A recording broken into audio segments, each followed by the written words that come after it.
Good morning students. काफ़ी दिनों बाद में वापस आपसे इंट्रोड्यूस हो पा रहा हूँ।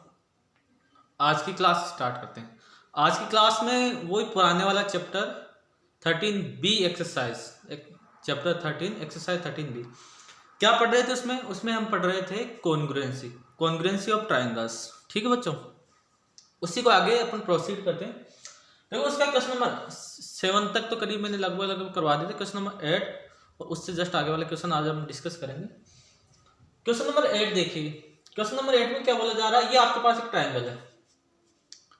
वापिस आपको अपने आप को रेडी कर लेना है कॉन्ग्रुएंसी चैप्टर के लिए, और उसके जो बॉन्ड है ना, उसके क्राइटेरिया SSS SAS वो सारे आपको याद रखने हैं, तो आप समझ पाएंगे। इस क्वेश्चन में क्या गिवन है, एक ट्राइंगल PQR है और आपने यहां से एक लाइन ड्रॉ की हुई है। इस वजह से यहां पर दो ट्राइंगल आपके पास हो गए PQS और PRS। ओके, इन दोनों ट्राइंगल्स को आपको क्या प्रूव करना है, इन दोनों ट्राइंगल्स को आपको कॉन्ग्रुएंट प्रूव करना है। ठीक है, तो देखो प्यारे बच्चों कैसे होंगे। सबसे पहले आपको क्या गिवन है, इसी का सॉल्यूशन देखो बच्चों। आपको गिवन है line segment PQ is equal to line segment PR, ये है गिवन। ठीक है, line segment QS is equal to line segment SR, ये भी गिवन है। देखो दोनों ट्राइंगल, इसमें एक स्टेप अपने छोड़ दी, यहां पर आप लिखेंगे इन ट्राइंगल। कौन कौन से दो ट्राइंगल PQS, कौन कौन से दो ट्राइंगल की बात कर रहे हैं अपन, in triangle PQS and triangle PRS। Triangle PQS और ट्राइंगल PRS की बात कर रहे थे, तो इन दोनों ट्राइंगल्स के अंदर ये लिखेंगे इन ट्राइंगल PQS और ट्राइंगल PRS, यानी इस और ये वाला ट्राइंगल और ये वाला, इन दोनों ट्राइंगल्स की अपन बात कर रहे थे। इसमें देखिए एक तो ये साइड PQ PR के इक्वल है। अब आगे आप रीजन क्या लिखेंगे, गिवन है सर, ये साइड QS SR के इक्वल है। अब ये क्यों है अपन को पता नहीं, अपन को गिवन है, कोई दिक्कत नहीं। अपन को क्या है, गिवन है, दिया हुआ है कि ये साइड इसके इक्वल है और ये साइड इसमें पहले से ही प्री डिफाइन है क्वेश्चन में ऐसा कि साइड PQ PR के इक्वल है, साइड QS SR के इक्वल। ओके बच्चों, एक जो तीसरी कंडीशन मुझे दिखाई दे रही इसके लिए, वो है साफ साफ दिखाई दे रही, PR नहीं, PS is equal to PS, reason common side. देखो ये PS वाली साइड इस वाले ट्रायंगल के लिए भी काम आ रही है, इस वाले ट्रायंगल के लिए भी काम आ रही है, तो आप क्या लिखेंगे, कॉमन साइड। ओके बच्चों, अब आपको कॉन्ग्रुएंसी में तीन कंडीशन चाहिए, तीनों कंडीशन मिल गई। और कौन से क्राइटेरिया से, SSS, यानी इस ट्रायंगल की तीन साइड इस दूसरे वाले ट्रायंगल की तीन साइड के आपने इक्वल प्रूव कर दी, तो आप बोल सकते हैं by SS, by the criteria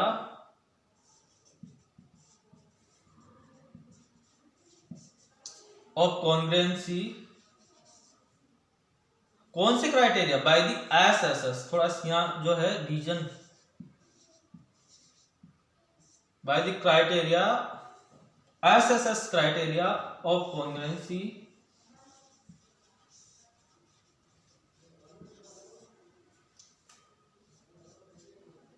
triangle PQS congruent to triangle। अब देखो ट्रायंगल PQS कौन से ट्रायंगल के कॉन्ग्रुएंट होगा, ये आपको थोड़ा सा लिखते टाइम भी ध्यान रखना।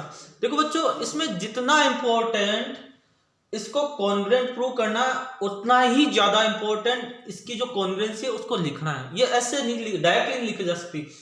इसमें जो आपने प्रूव किया है, आप जो लिखोगे ना दो कॉन्ग्रुएंट ट्रायंगल, जो आपने प्रूव किया है वो वहां पर शो होना चाहिए, इसको सेटिस्फाई करना चाहिए। देखो कैसे मैं बताता हूं आपको। पहले एक ट्रायंगल लिख लीजिए, ट्रायंगल PQS। ठीक है, आपने लिख लिया ट्रायंगल PQS। अब दूसरा ट्रायंगल लिखने से पहले ध्यान रखें, इसकी साइड PQ, इस वाले ट्रायंगल की साइड PQ, इस वाले ट्रायंगल कौन सी साइड के इक्वल है, PR के इक्वल है। ठीक है, अब देखिए साइड ये QS किसके इक्वल है, SR के इक्वल है, तो यहां लिख देंगे ये SR, RS और SR एक ही बात है। और यहां से देखिए साइड PS किसके इक्वल है, साइड PS के, तो देखिए ये वाली PS और ये PS। वापस समझिए, आपको समझ नहीं आया होगा। ये जो आपने कॉन्ग्रुएंसी लिखी है, इससे ये वाली जो कंडीशन है ये फुलफिल होनी चाहिए। कैसे?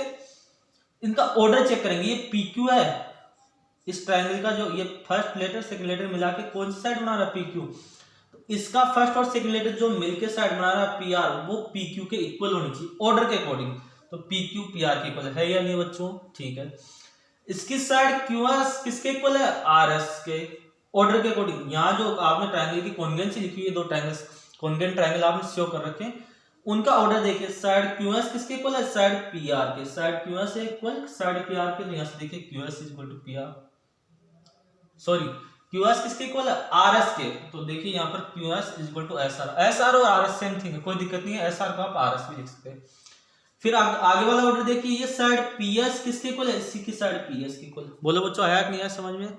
तो ये इस कंडीशंस को फुलफिल करा। इस तरह से आप लिख सकते हैं triangle P Q S congruent to triangle P R S. अगर आपने दो ट्रायंगल कॉन्ग्रुएंट लिखे हुए हैं और उनके एंगल्स के बारे में पूछा जाए कि इसका कौन सा एंगल इसके कौन से करस्पॉन्डिंग एंगल के इक्वल होगा, क्योंकि आपको पता है अगर दो ट्रायंगल कॉन्ग्रुएंट है तो उनके करस्पॉन्डिंग पार्ट्स इक्वल होंगे। करस्पॉन्डिंग पार्ट्स मींस उनकी करस्पॉन्डिंग साइड्स और करस्पॉन्डिंग एंगल्स दोनों इक्वल होंगे। अब बताइए इस ट्रायंगल के कौन से एंगल इस ट्रायंगल के कौन से एंगल के इक्वल होंगे? इसका angle P, angle P means ये वाला एंगल कौन से एंगल के इक्वल होगा? इसके इस वाले एंगल के। इसका एंगल Q, Q मींस ये वाला एंगल इस वाले ट्रायंगल के कौन से एंगल के इक्वल होगा? एंगल R के, क्योंकि ऑर्डर के अकॉर्डिंग इक्वल होते हैं। इसका एंगल S, S वाला ये वाला, इसके कौन से एंगल के इक्वल होगा? इसके S वाले के, तो ये वाला। आप अगर तीन लेटर में लिखेंगे तो इसका एंगल PQS, PQS कौन सा होगा प्यारे बच्चों? PQS। इस वाले ट्रायंगल के कौन से एंगल के इक्वल होगा? PRS, PRS यानी इसके इक्वल हो जाएगा। ओके बच्चों, तो समझ में आया होगा। इसको प्रूव करना ज्यादा डिफिकल्ट नहीं होता, प्रूव तो आप कर सकते हैं, लेकिन इसके जो कॉन्ग्रुएंसी लिखना है ना, ये थोड़ा यूनिक होता है, इसको ध्यान से समझेंगे। ठीक है, तो आप इसको वीडियो को पॉज करके नोट डाउन करेंगे। इसका बी वाला पार्ट में जस्ट आपको बताता हूं। ओके बच्चों,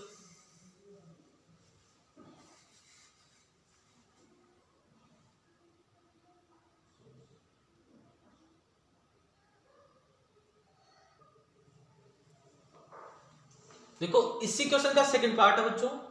आपको प्रूव करना है एंगल, सॉरी यहाँ ट्रायंगल लिख दिया गलती से, एंगल होगा एंगल पी एस क्यू ये वाला एंगल, और एंगल पी एस आर ये वाला angle. Angle P S Q ये वाला है, एंगल पी एस आर ये वाला। आप आराम से देख पा रहे हो ये दोनों इक्वल है। एज वेल एज आपको ये भी प्रूव करना है कि दोनों 90 डिग्री के। ठीक है बच्चों, क्या प्रूव करना है? Angle P S Q is equal to angle P S R and these two angles are measure of these two angles are 90 degree, means you have to prove these two angles 90 degree। Okay बच्चों, तो देखो इसको कैसे prove करेंगे।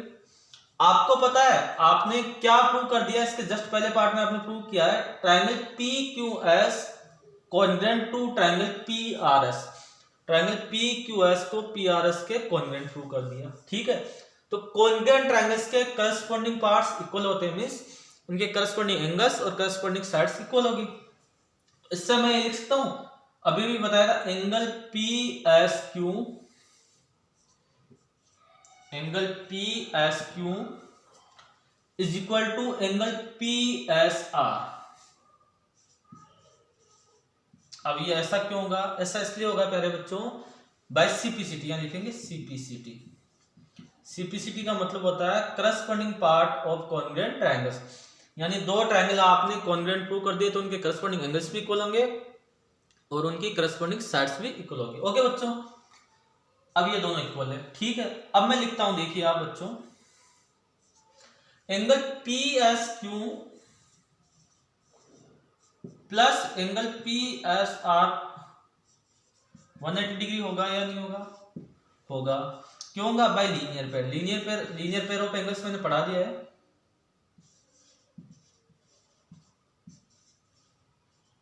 Okay बच्चों, आपको समझ में आ गया होगा। पी एस क्यू की जगह पी एस आर भी लिख सकता हूं बच्चों में, पी एस क्यू। ठीक है, ये पी एस क्यू ठीक है। पी एस आर की जगह पी एस क्यू भी लिख सकता हूं।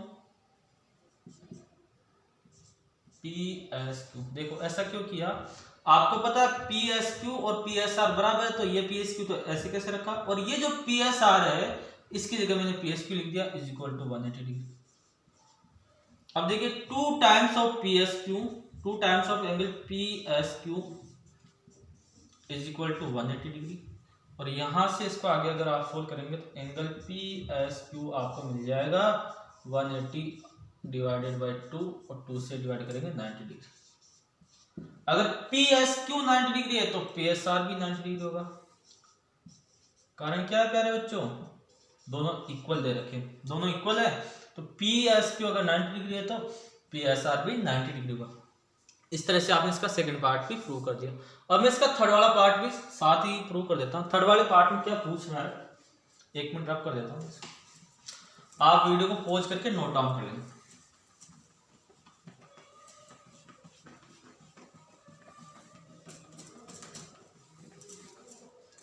थर्ड पार्ट आपसे पूछा जा रहा है, you have to prove angle Q P S, angle Q P S is equal to angle S P sorry R P S. ये आपको प्रूव करना है, ये होगा या नहीं होगा।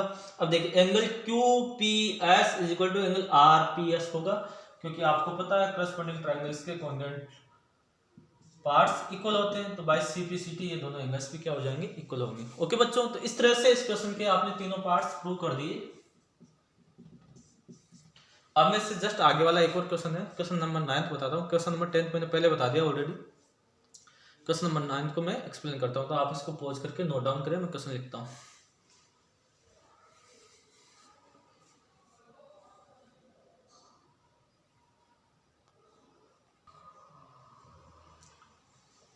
ओके बच्चों, देखो आपके बुक का क्वेश्चन नंबर 9, ये आपको दो ट्रायंगल्स गिवन है, ट्रायंगल सीओडी, ट्रायंगल एओबी, इनको कॉन्ग्रुएंट प्रूव करना है।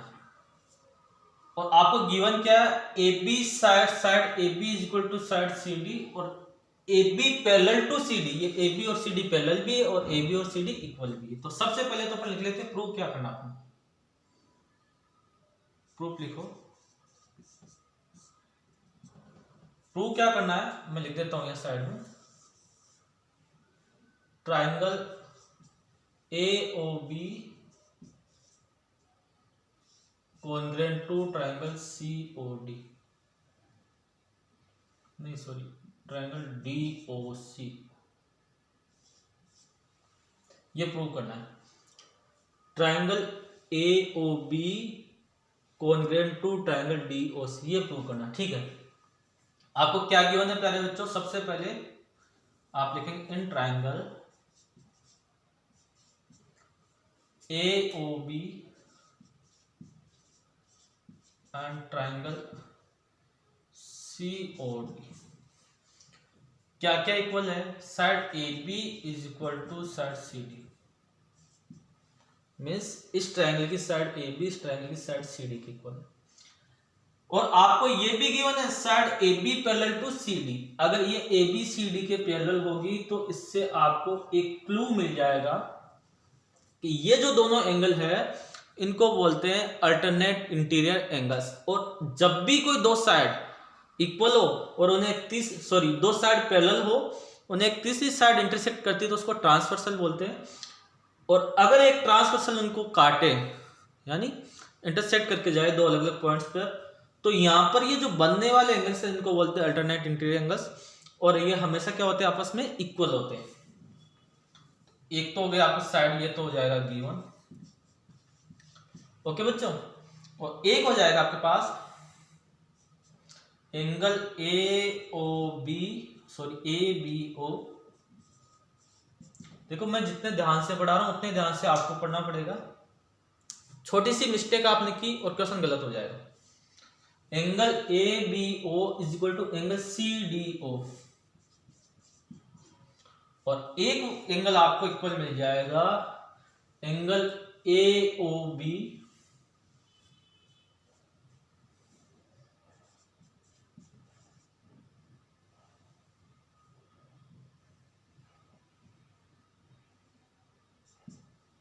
Angle AOB is equal to angle COD क्यों होगा प्यारे बच्चों एंगल AOB और COD? क्योंकि वर्टिकली, ये तो अल्टरनेट इंटीरियर एंगल्स है।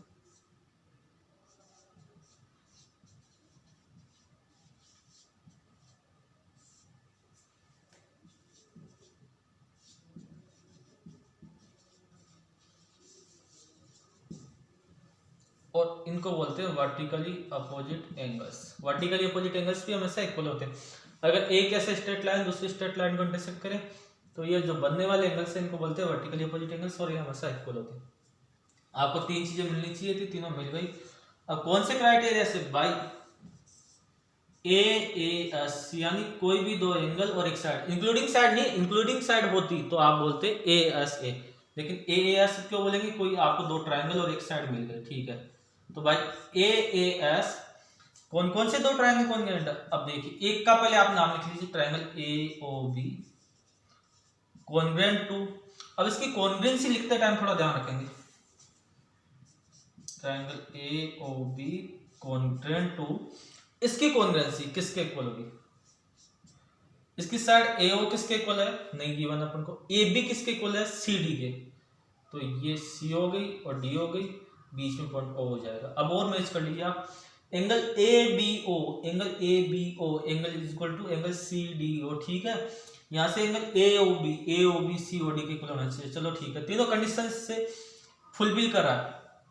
इसके जो ये वर्ड्स लेटर लिखे हुए हैं AOB और COD, ये इनका ऑर्डर आपने जो तीन कंडीशंस यहाँ पर अप्लाई की थी और उनसे इसको प्रूव किया था, उन तीनों कंडीशन को अगर फुलफिल कर रहा है तो ठीक है, फिर कोई दिक्कत नहीं, तो आपका ये कॉन्ग्रुएंट हो जाएगा। और तीनों कंडीशन यहाँ से इससे फुलफिल हो रही तो आप बोल सकते हैं triangle AOB congruent to triangle COD। इस तरह से इस क्वेश्चन को आपको प्रूव करना था, ठीक है बच्चों। मेरे हिसाब से चैप्टर कंप्लीट हो गया है। 13A में कुछ नहीं है, कुछ जो है सारा थ्योरेटिकल है, थ्योरेटिकल आप पढ़ सकते हैं। 13B के ऑलमोस्ट जितने क्वेश्चन हो सकते थे वो मैंने करवा दिए। अब नेक्स्ट क्लास में अपन एक नए चैप्टर के साथ मिलेंगे। चैप्टर है आपका 12, उसका नाम है सिमेट्री। तो सिमेट्री वाले चैप्टर को लेंगे और उसको कंप्लीट करेंगे। ओके बच्चों, हैव अ नाइस डे।